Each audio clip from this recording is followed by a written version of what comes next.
में मुद्दों को अपनी सहूलियत के हिसाब से सामने रखा जाता है, जनता तक पहुंचाया जाता है।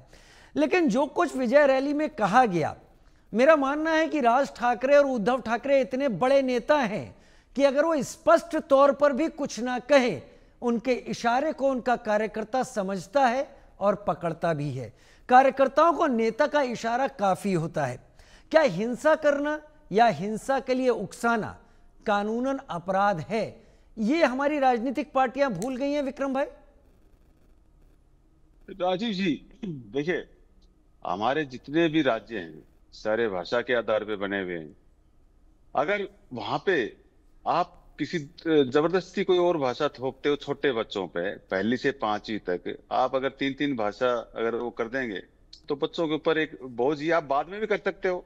और अगर आपको इतना ही करता है, जैसे इतना ही दिल करता है आपका, तो जैसे आप और चीजों के लिए बोलते हो भाई एक देश एक कानून या एक देश एक election, one nation one election जैसे बातें होती है, तो आप करिए ना, one nation one one language आप पूरे देश में लागू करिए, कौन रोक रहा है। जहां तक अगर इस तरीके की कोई वारदात होती है, किसी का आपसी क्या झगड़ा होता है और उस झगड़े के अंदर ऐसी कोई बात बोल दी जाती है और उसको अगर ये मुद्दा बना दिया जाए कि नहीं ये तो एमएनएस ने या किसी ने भी इस तरीके को किया है, आप पूरे महाराष्ट्र में सिर्फ एक वाक्य को पूरे महाराष्ट्र से जोड़ के बोल रहे हैं।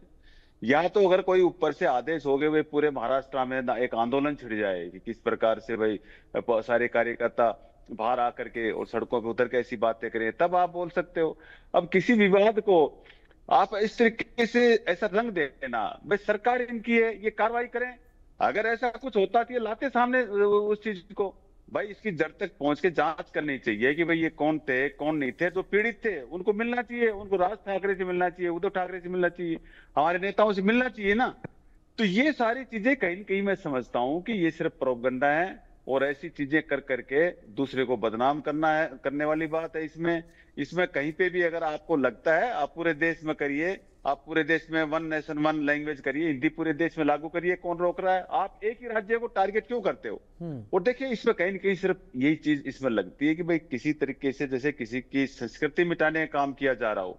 जैसे पहले भी आपने देखा होगा किस प्रकार से महाराष्ट्र से सारे उद्योग धंधे, बहुत से अच्छे संस्थाएं, बहुत से बड़े बड़े कॉर्पोरेट के ऑफिस वगैरह सब गुजरात ले जाए गए। तो इससे कहीं ना कहीं ये साफ लग रहा है कि भाई कुछ तो षड्यंत्र चल रहा है इस प्रकार से ऐसी चीजें करके और ऐसा माहौल बना करके और टारगेट करके मुंबई को महाराष्ट्र से अलग करने का एक षड्यंत्र है। तो इसमें महाराष्ट्र के लोगों को इसमें तो इतना तो सब में इतना तो दिमाग है, सब लोग इस चीज को तो समझेंगे ना। लेकिन कहीं पे भी अगर हिंसा होती है हम भी उसका समर्थन नहीं करते और नहीं हमने ये कहा कि कोई किसी पे भाई किसी को अगर नहीं है तो उसको मारो। हाँ, ये है कि कोई महाराष्ट्र में रहता है तो सीखनी भी चाहिए, अच्छी बात है। जहां आदमी रहता है तो उसको आसानी रहती है बातचीत करने में, कोई बिजनेस भी अपना करता है तो उसके लिए आसानी होगी इसमें, तो इसमें कोई हर्ज भी नहीं है। तो सिर्फ यही करना था, लेकिन इसको ऐसा रंग देना, ये मैं समझ रहा हूँ कि अब इनको ये लग रहा है कि भाई और कोई मुद्दा इनके पास है नहीं, अब दोनों भाई एक हो गए, इनकी ताकत बढ़ती दिखी तो उसको कमजोर करने के लिए इस तरीके से सारी चीजें कर रहे हैं। भाई ये कितने लोगों के साथ मिलते हैं, ये तो पीडीपी तक के साथ मिल लिए थे तब लोगों ने कुछ नहीं कहा। आप करें सब कुछ, दूसरा अगर कोई कुछ करता है तो उसके लिए आप ऐसा रंग दे देते हो। एक वाक्य पूरे महाराष्ट्र के एक वाक्य अगर हो गया तो उसको आप बड़ा ये इतना बड़ा रंग दे दोगे और आप ये मान लोगे कि भाई ये एक पार्टी की वो मतलब ये विचारधारा हो गई ऐसी। सही। तो ये कहीं न कहीं नहीं, इस ठीक चीज है। के हाँ, हो गई पीछे हो जो है गई। ना, ठीक है। सरकार इनकी है, इसकी भी जांच करके सामने ठीक है। लाए चीजों को, उन पे कार्रवाई करें। कौन ठीक है रोक रहा यादव जी, है आप भाई? ये बात सही, डबल इंजन यादव जी सरकार आप बोल बात के सही कह रहे हैं। आपने अपने प्रवक्ता के नाते अपनी बात आपने सामने रख दी। आपने कहा दोनों भाई एक कुएं हैं, उसको तोड़ने की कोशिश हो रही है। बहुत छोटी सी बात आपसे पूछूंगा, अब दोनों एक हो गए हैं तो दोनों के काम, दोनों की सोच एक साथ आगे चलेगी।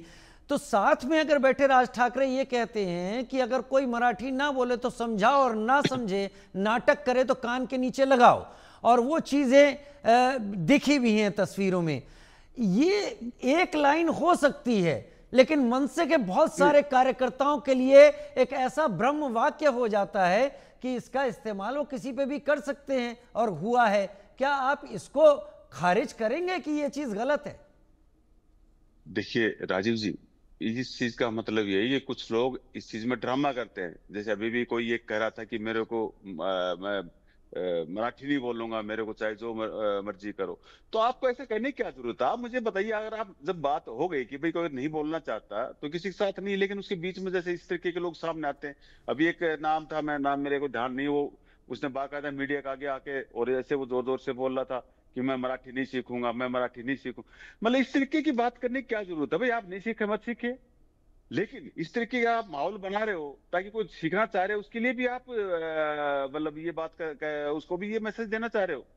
तो मतलब ऐसे तत्व जो इस तरीके का माहौल बनाते हैं, ये जो माहौल खराब करते हैं, तो देखिए कहीं ना कहीं जब माहौल खराब करें तो जनता, तो फिर जनता को तो उससे के लिए नहीं, वो उसको जनता तो नहीं है उस ना, चीज का दुख होगा यही ना। तो बात है महाराष्ट्र सर, की आपकी जनता को तो बात मैं दुख होगा। मानता हूं, लेकिन वो थप्पड़ मारने वाले जनता नहीं है। अगर जनता होते तो फिर पुलिस काम कर लेती। कई सवालों के साथ मैं रहूंगा, आपने अपनी बात पूरी स्पष्ट तरीके से रखी, मैं इसीलिए आपको टोकना नहीं चाहता था। लेकिन मैं रुक करूंगा। महेश वर्मा जी मेरे साथ बीजेपी नेता के तौर पर इस वक्त हैं। महेश वर्मा जी, एमएनएस हो, शिवसेना उद्धव बाला साहब ठाकरे हो, ये राजनीतिक पार्टियां हैं, ये अपनी सोच के साथ आगे बढ़ेंगी। मुद्दा मिलेगा तो उसको जनता तक ले जाएंगी, तरीका कोई भी हो, लोकतंत्र है, अपनी बात पहुंचानी है वो तो करेंगे। लेकिन देवेंद्र फडणवीस जी ने कहा था कि भाषा के नाम पर गुंडागर्दी बर्दाश्त नहीं होगी। विजय रैली में आए बयान उन्होंने सुने नहीं है क्या? देखिए राजीव जी, इस देश में कोई भी ऐसी राजनीतिक पार्टी या राजनेता ऐसा नहीं होगा जो अपने देश की या अपने प्रदेश की किसी भी जनता को आंदोलन की आग में झोंकने का काम करे, जो लोगों से ये कहे कि तुम गुंडाई करो।